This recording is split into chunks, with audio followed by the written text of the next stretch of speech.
څلورم فصل: انرژی، توان، کار. که چیرې یو آس دا کراچي کش کوي یا د یو ځای نه بل ځای ته رانقل کړي، وایو چې یو کار سرته رسېدلی. موږ وینو که د کراچي وزن ډیر وي او آس ځای پر ځای ودرېږي، معلوم دار کار نه اجرا کیږي، در حال چې آس ډیر قوه هم مصرف کوي. نو په عمومي ډول د دې لپاره چې کار سرته ورسیږي، مهم عامل لازم دی چې یوه قوه د یو ځای نه بل ځای ته انتقال شي.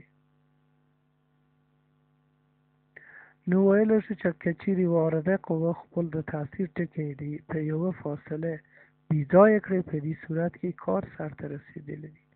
او که قوه د خپل تاثیر نقطه بیځایه نه کړي، موږ وایو کار سرته نه دی رسېدلی. د کار واحدات: د MKS په سیستم کې د کار واحد ژول ده، او ژول هغه مقدار قوه د یو نیوتن قوه چې په یو فاصله د 1 متر رانقل شي، و ده یو ژول وایو. دغه دلته اوس لیدل کیږي چې 1 نیوتن قوه په 1 متر راکش شو، دلته 1 ژول کار انجام شو، ده هم وایو 1 ژول انرژی. د کار عمومی فرمول چه شی ده؟ معلوم دار قوه د F په فاصله د D حرکت کوي، لحاظا F ضرب د D عبارت د کار ده. F ضرب د D کیدای شي چې F افقی حرکت ونه که لږ څه تر یو زاویه لاندې، تر یو زاویه الفا لاندې حرکت وکړي. دلته هم موږ وینو هغه مقدار چې افقی حرکت کوي دا مساوي د F ضرب د کوساین الفا، لحاظا او که عمودی حرکت وکړي F ضرب د ساین الفا کیږي. لحاظا در قوه بازه ده چې کار چه شی ده؟ فاصله دی ده، دی ضرب د کوساین الفا ضرب د F عبارت ده کار ترسره شوی کار. دلته معمولا داسې لیکو W ورک مساوی ده فورس ضرب دیستنس ضرب کوساین الفا. البته امکان لري نور حالتونه هم واقع شي. پس عمومی صورت افقی یا عمودی؟ افقی F ضرب دیده، عمودی که حرکت و که جسم کار صفر ده مکن، مقصد نلر ځای پر ځای بیرته رالویږي. استکاک: د اجسام ترمنځ چې یو پر بل باندې لغزش وکړي، حرکت وکړي، فرق کوي.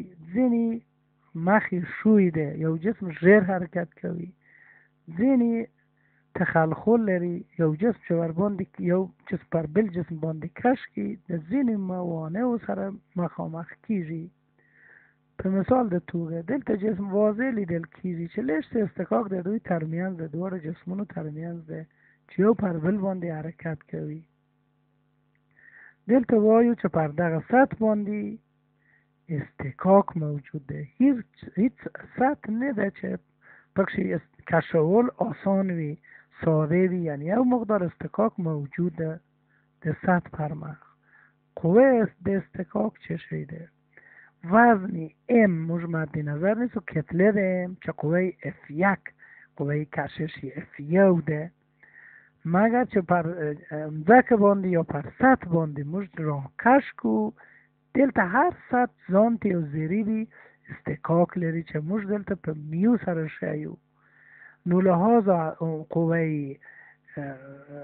استکاک F مساوی ده M ضرب در M ضرب در G. میو عبارت ده ضریب استکاک، M کتله ده، G تعجیل ده.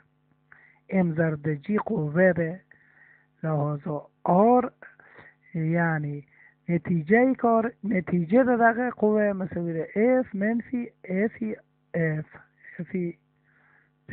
F استکاک، قوه استکاک. فاصله تیشوی D بنا پردی W مساوی ده FD منفی F منفی D. به سیستم CMKS فاصله متر، قوه کیلوگرام دلته بیرته دغه واحدات یادداشت کوی په سیستم د MKS او CGS. فاصله واحد یې د متر او سانتی متر په CGS. قوه په MKS کې نیوتن او په CGS کې داین. کار واحد یې په MKS ژول او په CGS ارگ دی. دلته واضح لیدل کیږي. څلورم فصل توان. توان مقدار د کار ده چې په واحد د زمان اندازه کیږي، یعنی د زمان سره د کار تړل کیږي. موږ وینو چې د دې لپاره د آس توان د مرکب له توان څخه زیات دی. وینو چې دلته یو آس جسم کش کوي او په بل سړک باندې خر کش کوي، مگر د خر توان لږ د نظر و آس ده،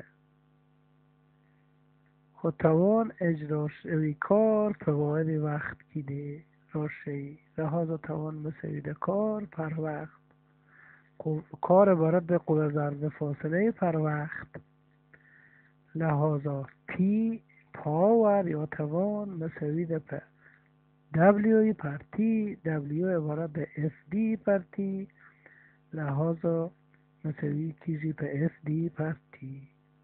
اف قوه ده که چیرې داسې مایل حرکت وکړي په یو زاویه الفا غوندې، اف ضرب دی ضرب کوساین الفا پر تی ده. اصلا د مخه مو ویلي وو چې د کار مقدار و.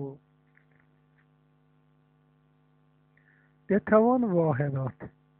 د توان واحد په MKS کې سیستم کې وات ده.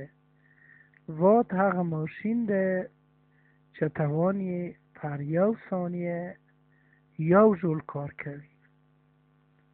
د توان لوی واحد کیلووات ده، میگاوات ده. کیلووات 1000 وات، میگاوات 1,000,000 وات ته وایي. هارس پاور یا د آس قوه د یو متوسط آس دلته ښودل کیږي چې د هغه توان 15 کیلوگرم وزن د 1 متر په فاصله کې په 1 ثانیه حرکت وکړي، خودته د آس توان ویل کیږي. هارس پاور دا د پخوا زمانه رایج شوی دی. یو هارس پاور تقریبا مساوی ده 15 کیلوگرم قوه ضرب ده ام پر سکند، یعنی 15 کیلوگرم قوه ده متر فی ثانیه. خودته وایو یو هارس پاور اوه شپږ وات. مثال یو سړی چې کتله اوه کیلوگرام ده پر یو تعمیر د 3 منزل بام ته خیږي. د ځمکې له سطح څخه 12 متره ارتفاع لري. 60 ثانیه کې پورته کیږي. د هغه توان د وات له جنس موږ محاسبه کوو. وات مساوی ده ام جی اچ. ام کتله ده، جی تجهیل ده، اچ مسافه ده چې پورته شوی دی، ارتفاع ده. اویا ضرب ده 9.8 ضرب ده 12 مساوی شو تقریبا 8202 ژول. توانی چې پر شل باندې تقسیم کوو مساوی شو 411.8 وات ده. لحاظا توانی هارس پاور پر 240 تقسیم کو مساوی شو تقریبا نیمایی هارس پاور شو. دغه سړی چې بام ته وخته، یعنی 0.55 هارس پاور. څلورم فصل انرژی.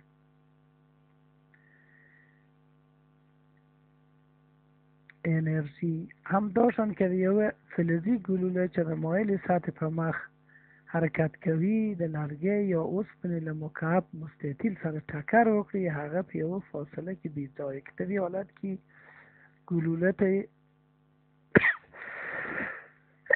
موږ وینو ګلوله چې هغه کارتن سره ټکر کوي هغه بې ځایه کوي. دا معنا لري چې ګلوله یو مقدار انرژي لري، قوه لري چې د پورته کښته خواته حرکت وکړي. ګلوله حرکت کوي او انرژي لري. د انسان انرژي د کار د اجرا کولو لپاره انسان یو شی کشولای شي، پورته کولای شي، خپل ځان مثلا زړولای شي. دغه انرژي لري، دغه سړی انرژي لري چې حرکت کوي. که انرژي نه وای درلود حرکت نشو کولی. او همداشان موږ وینو دلته یو موټر وینو چې په پورتنۍ برخه کې لکه د شکل په څیر یو څرخ نصب شوی دی. د څرخ له جري څخه یو رسۍ تیر شوی دی چې یو سر یې د موټر په محور باندې تاو شوي او بل سر یې پورته یو وزن ځوړندوي. کله چې وزن ښکته حرکت وکړي موټر په حرکت راولي چې په دغه حالت کې کار اجرا کېږي. هر هغه شی چې د کار قابلیت ولري انرژي ده، او یا په بل عبارت د کار کولو قابلیت ته انرژي ویل کېږي. انرژي قابلیت د کار ده، انرژي قابلیت استعداد د کار ده، انرژي ذخیره شوی کار ده. پتانسیل انرژی یا کاری انرژی پتانسیل یا انرژی ذخیروي ورته وایو موږ. سړی چې پورته خیږي پس پتانسیل انرژی اخلي، یعنی دا کیدای شي چې ولویږي، او چې ولویږي پتانسیل انرژی ضایع کیږي. لحاظ یو جسم چې په یو ارتفاع کې موقعیت ولري د افق نه هغه یو مقدار انرژي ذخیره لري. موږ ورته انرژي پتانسیل یا انرژي ذخیروي وایو. دلته لیدل کیږي حرکي انرژي یو جسم چې حرکت وکړي انرژي اخلي. معلوم دار انرژي حرکي وینو چې هغه جسم چې متحرک دی که چیرې کتله ډیرې انرژي حرکي ډیر ده، که چیرې سرعت هم ډیرې انرژي حرکي ډیر ده. لحاظا انرژي حرکي هم په سرعت مربوط ده هم په کتله مربوط ده. لحاظا جسم متحرک انرژي لري و دته انرژي حرکي وایو. هر څومره چې د پورته نه حرکت وکړي دغه کارتن ته حرکت ورکوي، اضافتر حرکت ورکوي، بې ځایه کوي. بله که چیرې ګلوله مقدار یې کم وي لحاظا هغه انرژي هم کم ده. بیا هم وینو دلته ګلوله کوچنی ده. بنابراین یو جسم حرکي انرژي هم په کتله پوری مربوط ده هم په مربع سرعت سره مربوط ده. کینتیک انرژی مساوی ده یو پر دوی ام وی مربع. ام کتله ده جسم، وی سرعت ده. دلته پتانسیل انرژی کیدای شي چې مثلا یو فنر هم ولري چې دی راکش کوي او انرژي ذخیره کوي چې بیرته یلکو بیرته ځان ته راکش شي. دغه انرژي هم پتانسیل انرژي لري. لحاظ یو جسم چې کتله ام ده په ارتفاع د اچ پورته شوی وي مقدار کاری چې اندازه کیږي ام جی اچ. په حقیقت کې هغه انرژي ده چې دی پورته شوی دی، هغه مقدار کار ده چې مصرف شوی دی. اوس په د اچ په اندازه چې پورته شد دی چې رایاله کې بیرته لویږي. دا معنا لري چې یو مقدار کار ورته ذخیره شوی دی. انرژي پتانسیل چې پر مځکه باندې و صفر و، چې اچ په ارتفاع سره پورته شو د دبلیو یعنی انرژي یا کاری ام جی اچ په اندازه کیدای شي دا کار ترسره کړي. په دې اندازه چې ولویده انرژي ضایع کیږي. تشکر.